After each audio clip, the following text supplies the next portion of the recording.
उसको चलाने का बहुत बड़ा आंदोलन हमारी पार्टी ने चलाया था, जिसमें हमारी बगल में हेमराज जी बैठे हैं, हमारे ओम जी बिरला, भवानी सिंह राजावत, प्रहलाद गुंजल, खींची साहब को कह रहा था, योगेंद्र खींची, चुनाव लड़ रहे थे, क्या कर रहे थे। अब मैं ये लोग हंस रहे हैं। हमारा एक भाई जो हमारे साथ सीमेंट फैक्ट्री के आंदोलन में था, मेरे को दुख है कि वो शांति धारीवाल के चक्कर में आ गए। बड़े अच्छे कार्यकर्ता थे, लेकिन क्यों चले गए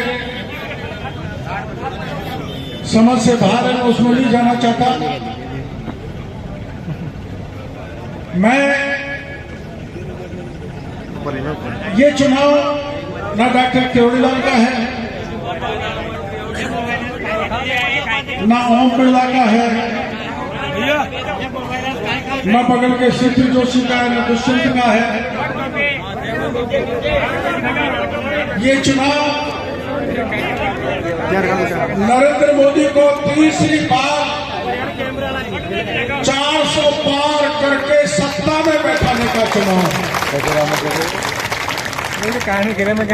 हम मोदी जी ने नारा दिया, हम की बार तो कांग्रेस क्या करने लग गई? कांग्रेस जातियों से जातियों को लड़ाने लग गई। हाँ झूठा भाई, गुजर से मेरे को, राजपूत को जाट से, माइनॉरिटी को भगाने लग गई। और सबसे बड़ा खतरनाक कांग्रेस ये खेल रही है, एसटी एससी के भाइयों को घरों में कॉलोनी में जा रही है, चुपचाप भेड़िए बन के जाते हैं और ये कहते हैं मोदी आ गया तो तुम्हारा रिजर्वेशन खत्म हो जाएगा, संविधान को बदल देंगे। मोदी जी का कल बाड़मेर का बयान इधर अखबारों में छपा होगा, उन्होंने कहा है कि साक्षात बाबा अम्बेडकर भी यहां पर आ जाए तो संविधान को नहीं बदला जा सकता। अब हमारे मीना भाई कुछ ज्यादा बहके हुए हैं। अरे भाई सुनो, जब अटल जी प्रधानमंत्री बने थे तब भी आरक्षण उन्होंने बढ़ाया था। मोदी जी 2019 में प्रधानमंत्री बने तो आरक्षण बढ़ाया था। और 2019 से पहले जब प्रचार हम कर रहे थे 2019 में, तब भी यही प्रचार किया था। जैसे मोदी जी ने आधी रात में जीएसटी लागू कर दी, नोटबंदी कर दी, वैसे ही रिजर्वेशन को खत्म कर देंगे। मैं कांग्रेस के प्रतिपक्ष के लोगों से पूछना चाहता हूं, मेरा भाषण सुन लो संसद का, मोदी जी का भाषण सुन लो।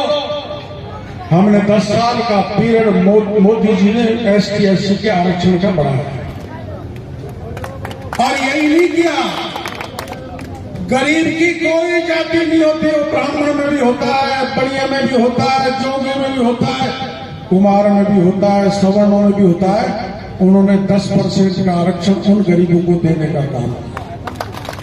मोदी जी की नजर में 4 जातियां हैं, सबसे बड़ी जाति गरीब है। गरीब, जवान, किसान, महिला, और महिला का सशक्तिकरण का नारी वंदन जो बिल लाए विधानसभा में 33%। अगले चुनाव जब होंगे लोकसभा के तो हमारी 33% बहन बेटियां लोकसभा और विधानसभा में बैठेंगी। ये काम किया है तो मोदी जी ने किया। कहां तक गिना है? दिल्ली से बंबई तक जो हाईवे जा रहा है,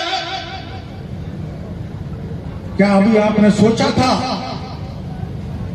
कि दुनिया देश का सबसे बड़ा हाईवे दिल्ली से बंबई तक जो दौसा, सवाई माधोपुर, कोटा, बूंदी सबको टच करता हुआ जा रहा है। न्यारे नारे होंगे इस इलाके के, उद्योग लगेंगे। और आपके इलाके में तो मैं देखता रहा था नहरें, लेकिन मेरा इलाका प्यासा है।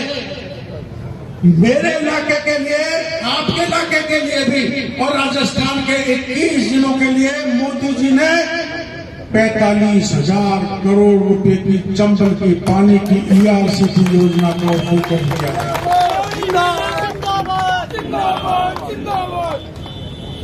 अब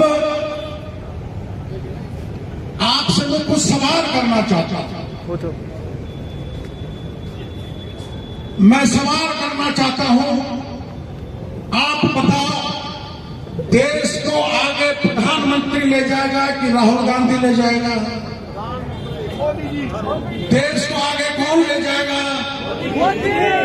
अरे जोर से बोलो भाई, जो मोदी जी तो सुने। देश को आगे कौन ले जाएगा? देश को मजबूत कौन करेगा? देश से भ्रष्टाचार कौन खत्म करेगा? भ्रष्टाचारियों को जेल में कौन भेजेगा? बहन बेटी की इज्जत लूटने वालों को जेल में कौन डालेगा? पाक ऑक्युपाइड कश्मीर पे कब्जा कौन करेगा? 370 की धारा हटाने की हिम्मत किसने की? आर्थिक आधार पर आरक्षण किसने दिया? ST/SC का आरक्षण किसने बढ़ाया?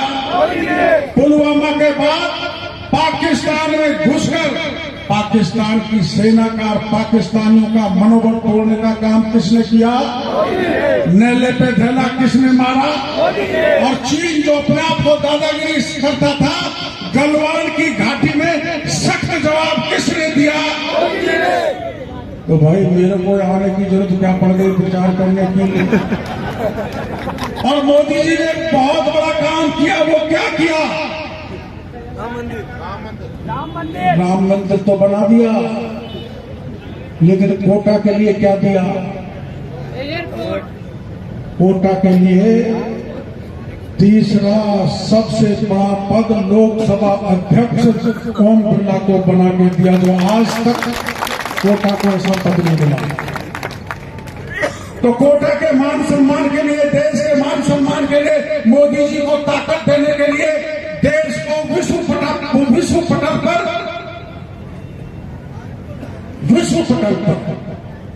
मान बढ़ाने वाले मोदी को वोट दोगे? वोट दोगे?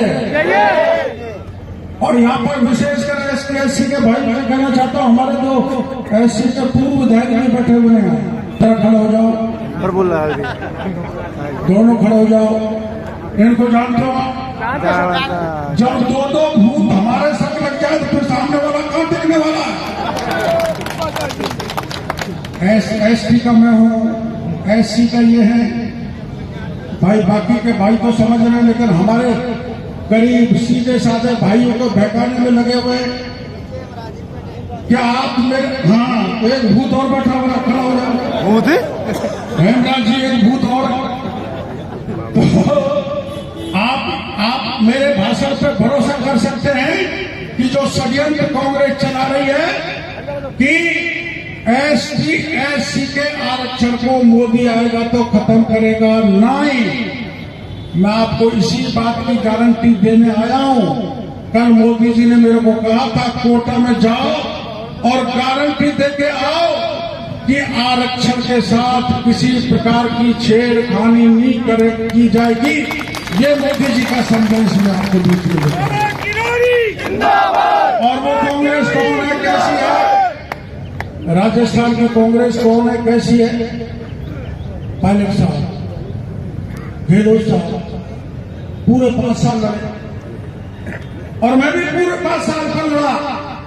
चाहे मास्टर का पेपर हो, चाहे सब इंस्पेक्टर का हो, चाहे लेक्चर का हो, चाहे JN का हो, चाहे थानेदार का हो, चाहे DSP का, चाहे हो राजीव का हो।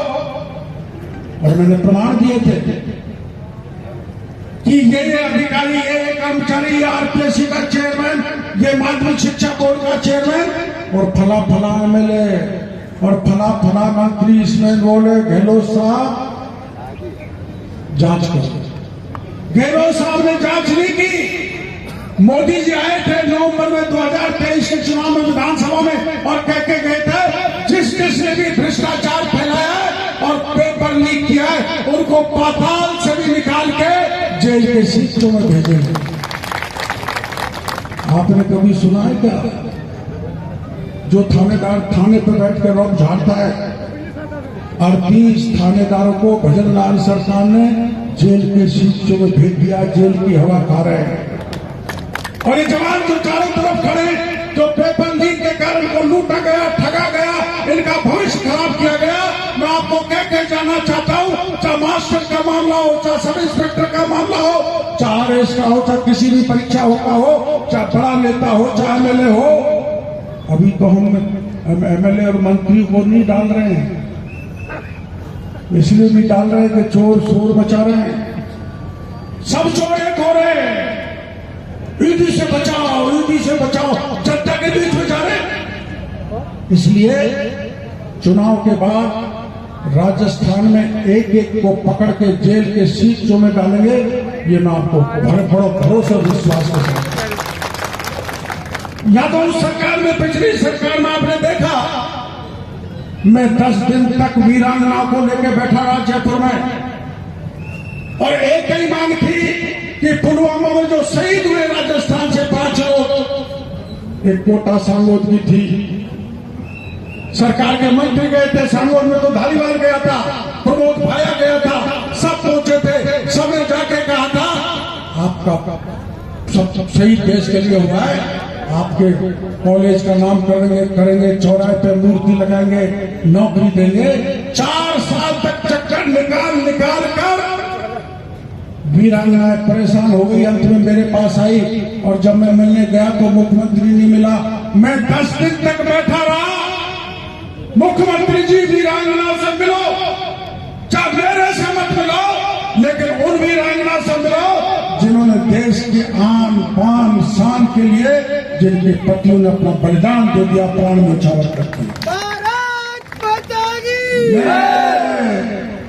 गहलोत साहब नहीं मिले, अंत में क्या किया?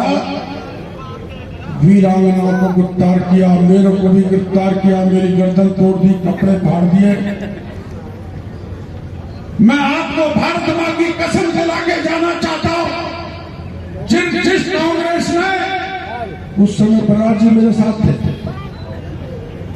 प्रहलाद जी मेरे साथ थे, वीरांगना को अपमान कैसे कर दिया, उनके भाषण पढ़ लेना। जिस कांग्रेस ने हमारे वीरांगनाओं का, देश में बलिदान देने वालों का अपमान किया है, क्या उसको माफ करने का समय है? बदला लोगे, जोरदारी से लोगे, तो मैं मोदी जी को फोन कर दूं कि कोटा की जनता जोरदारी से बदला ले रही है, कमल का पठान दबा रही है। ये किरोड़ी लाल और डोला का चुनाव नहीं है, ये मोदी जी को प्रधानमंत्री बनाने का चुनाव है, जिससे आर्थिक दृष्टि से हमारा